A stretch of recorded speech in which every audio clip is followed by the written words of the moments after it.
بالله من الشيطان الرجيم بسم الله الرحمن الرحيم رب اشرح لي صدري ويسر لي امري واحلل عقدة من لساني يفقهوا قولي. ارباب علم دانش،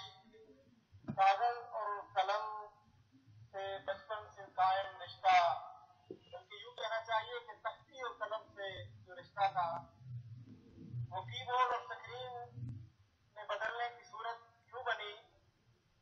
کہ جب میں نے انٹرنیٹ پر رنگ برنگے بلاگ دیکھے. میں شکر گزار ہوں جناب محترم مصطفیٰ ملک صاحب کا کہ جن کی مسلسل تحریک نے مجھ جیسے طالب علم کو اردو بلاگرز کی صف میں لا کھڑا کیا. لیکن حقیقت تو یہ ہے کہ میں آج بھی ایک ایسا طالب علم ہوں جو کلاس کی سب سے آخری رو میں صرف اس لیے بیٹھتا ہے کہ اسے اپنا سبق یاد نہیں ہوتا.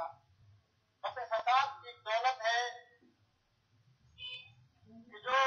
خیالات بن کر احساس سے بکھرتی چلی جاتی ہے اور یوں کمپیوٹر کے کی بورڈ پر ٹھک ٹھک چلتی انگلیاں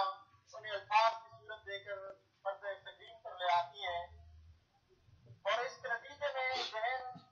ایک آسودگی محسوس کرتا ہے کہ میں نے اپنے حصے کا کام مکمل کر لیا.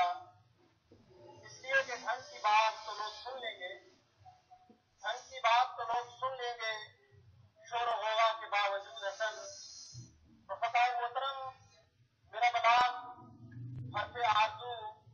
خواہشوں اور آرزوؤں کو زبان دینے، کچھ دل کی باتیں آپ کے سامنے رکھنے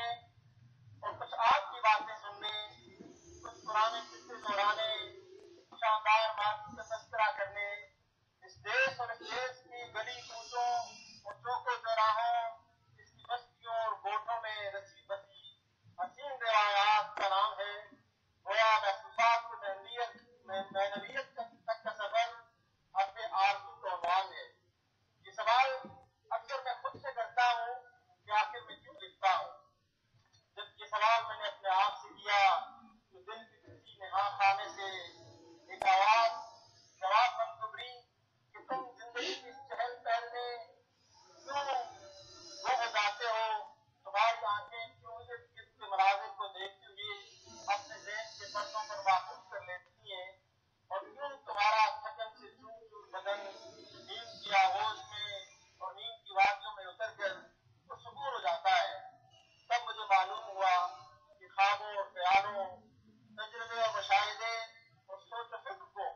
لفظوں کا پیغام دے کر قلم و کرتاس کے حوالے کرنا میری فطرت کا تقاضا ہے. لکھنا میرا شوق ہے جسے میرے قارئین کے تبصروں اور ان کی حوصلہ افزائی نے جلا بخشی. مطالعے نے مجھے لفظوں کا چناؤ سکھایا تو حالات و واقعات سے ایسے شوق کو جنون بنا ڈالا. مستقبل میں اپنے بلاگ کو کہاں دیکھتا ہوں تو بس اتنی بات کہوں گا، اپنا چہرہ ہو ہر ایک تصویر میں، اپنا چہرہ ہو ہر ایک تصویر میں، فن یہی ہے اور یہی